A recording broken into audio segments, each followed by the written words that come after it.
Hi everyone, I'm Rhiannon Jenkins, Buyer's Agent at Buyers Domain, and this is Jackie Wang, Selling Agent at Hudson McHugh. Hello. So this is a bit of an interesting take on looking at the market, getting a buyer's agent and a selling agent to talk to each other, but we thought lots of buyers and sellers would have questions, so we thought we would ask each other a few of those burning questions that the market has. So let's kick it off by understanding auction versus private treaty. Now this can be a little bit confusing at times where buyers and sellers are trying to understand why would a property be for sale at auction versus private treaty and what those processes look like and what each of them actually mean. So could you tell us, what does auction mean and what does private treaty mean? Okay, so when you're looking to put a property on market, there's different way of selling method. So private treaty means like you want to have a price on the property, and then interest parties or buyers would be able to come and make an offer on a property, and normally speaking it would be under the asking price. While auction is different because it has a 4 weeks timeline, and from the first day on the market until the day it goes to auction, so it's a very clear structure. And also we don't really have like a price on auction properties, so we have a guide, and this guide could be adjusted in a due course according to buyers' feedback to the property. So it might goes up, it might goes down, it's all depends on the feedback from the buyers. And auction, because I think it has no cooling off period, so it does kind of like give buyer that kind of like a push. They're gonna get finance ready, they're gonna get contract checked, they're gonna get strata report or passive building report done. So it's more seriously treated than like a private treaty property. That's my point of view. That's really interesting because there are different rules to the process depending if it's auction versus private treaty, because as you say with auction, you have an end date and unconditional under the hammer.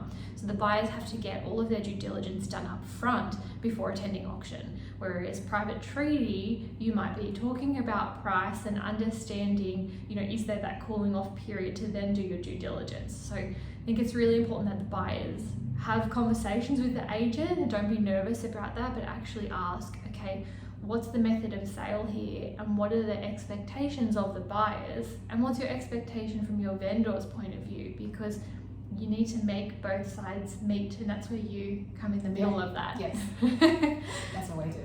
So tell me, when would you recommend an auction campaign versus what circumstances would you recommend a private treaty sale?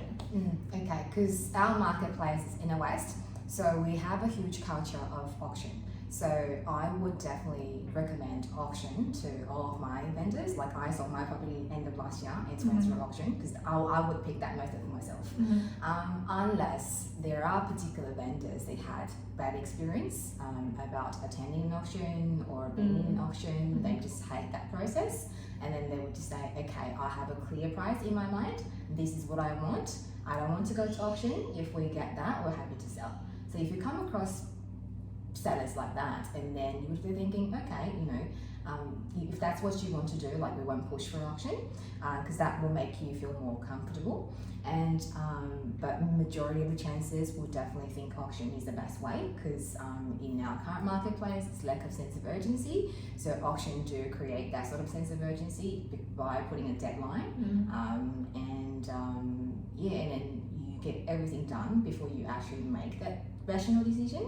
So yeah, I'll definitely recommend auction. And it's a complete marketing campaign as such, so it's the maximum exposure when you go down the auction campaign, right? So you have your scheduled weekly opens and you would have online listings. I mean, you would do that similarly with private treaty, but there's a bit more of a run up and much more exposure to generate that excitement and interest to get to the end date of auction. Whereas private treaty, you're going to work backwards, as you say. You set the sale price and then you see what happens and you see who's interested at that particular level. So it's a bit of a reverse relationship in a sense when you look at auction versus private treaty.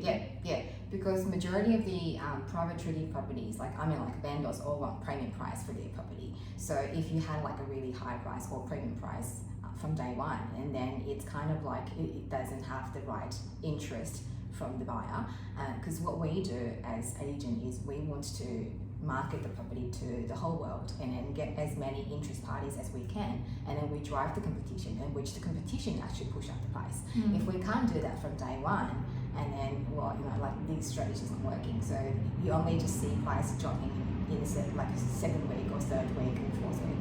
So it's like a downline campaign rather than going up for yes. auction. Yes. So tell me, when would you recommend a private treaty as a method of sale?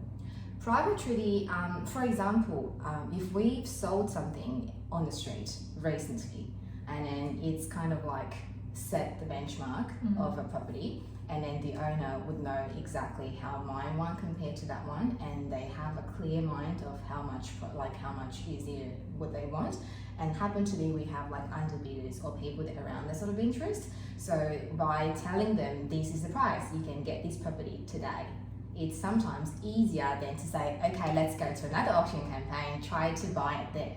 Does that make sense? Yes, because you've already got this example almost cut copy. You know, I guess that's quite rare though, because you really have two properties which are the same as such. But if it is in the same street or nearby, and it's in the same market, and you do have underbidders, you know, who are floating around still looking for property, that makes sense because you have that market evidence right there in research. Yeah, and buyers these days, they're very smart. They've done all sorts of research to help them to identify what's sort of like a price point for a particular property. Not only agent knows our marketplace, buyers know it really well too. And you buyer's agent. Yes, we do. I mean, there's so much access and information to what's selling, and you know, speaking with selling agents is so important to understand their perspective on the market and what's happening. I think buyers again need to be asking those questions and going to inspections and just seeing for themselves firsthand what's out there, and not being afraid to ask those questions, because that's how you get your information and you build that picture of market knowledge. So it's very important. Thank you very much, Jackie, and we'll see you all next week for the next installment. Yeah, looking forward to it. Bye. Bye-bye.